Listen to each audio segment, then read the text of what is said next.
The UK was never really keen on being a part of the EU, so this should come as no surprise.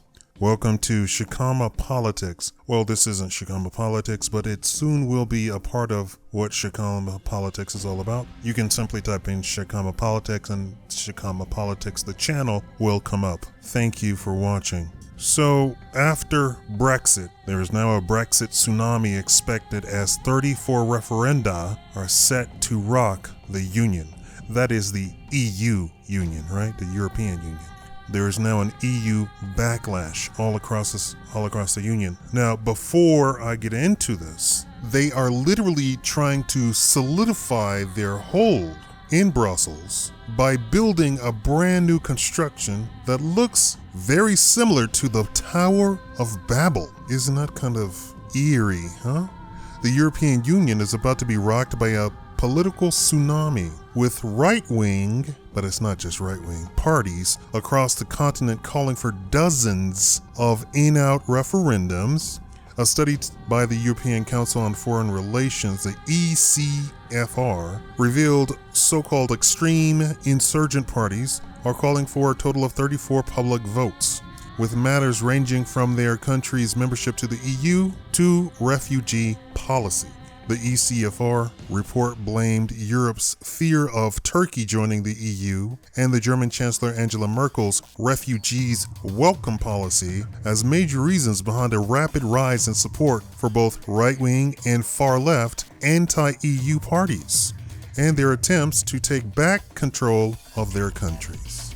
Mark Leonard of ECFR said, "Many of these insurgent parties have views on foreign policy that are closer to President Putin than President Obama. They are overturning an elite foreign policy consensus based on Atlanticism and liberal democracy that has dominated for the last 50 years. The report predicted political turmoil and calls for an in-out EU vote in a number of countries in what is said would be a political earthquake." ECFR said Brexit would particularly boost the French Front National Party's calls for a referendum. The far-right party's leader, Marine Le Pen, tweeted "Victory for freedom" in the aftermath of the Leave vote before reiterating her calls for a similar opportunity in France. She said, "As I have been asking for years, we must now have the same referendum in France and EU countries." The report said the party hopes Brexit will trigger the use of more referenda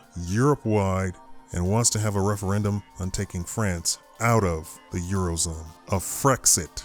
Other countries were also highlighting in the report as being likely locations for the next EU referendum, including the Netherlands. The report said a Nexit could be sparked due to the perception of the inflow of refugees as a threat to national identity and the welfare state. The right-wing Dutch Party for Freedom is already calling for a referendum, with a poll this month showing that 54% of citizens supported such an opportunity. Despite being a founding member of the EU, party leader Geert Wilders has promised to make a referendum vote a priority in next spring's election, and the party is currently leading in the polls.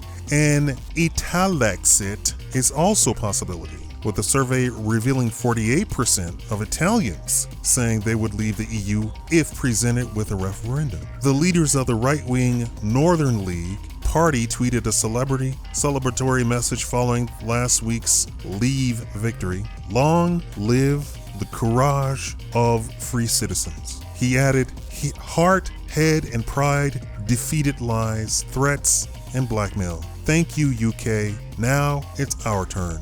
Growing anti-EU campaigns in other states are also highlighted, including Austria, Finland, Germany, Hungary, Ireland, Poland, and Sweden. Mr. Leonard concluded that in the ECFR report, "We can't dismiss them as fringe parties. They represent a revolution in Europe foreign policy. Their chosen weapon is using referenda to whip up popular support in their pet issues. Even where they don't win power directly, they are so politically powerful that they are forcing mainstream parties to to adopt their positions.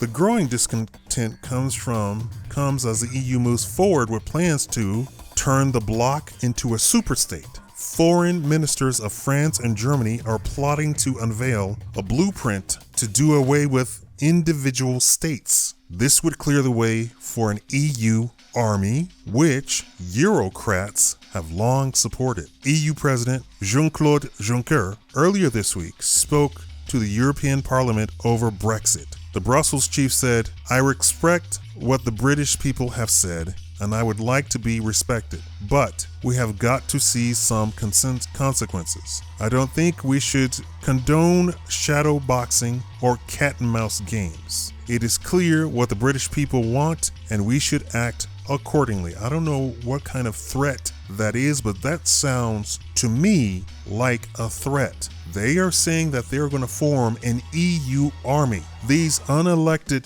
Eurocrats will then be able to make policy amongst themselves and enforce it via the EU army. And it doesn't matter what your country says, because they are going to do away with countries. You will no longer be French. You will no longer be German. You will no longer be Swedish. You will simply be European, along with all of the refugees. And if you do not like the refugees coming to your country, they have already said the EU army will descend upon your town or city or you, a la Nazi Germany, a la Gestapo, and take you away for a nice re-education camp. This is what's happening right now, ladies and gentlemen. Do you believe that they are threatening the British people? Leave a comment below. Please like the video, share the video, and if you haven't already, please subscribe.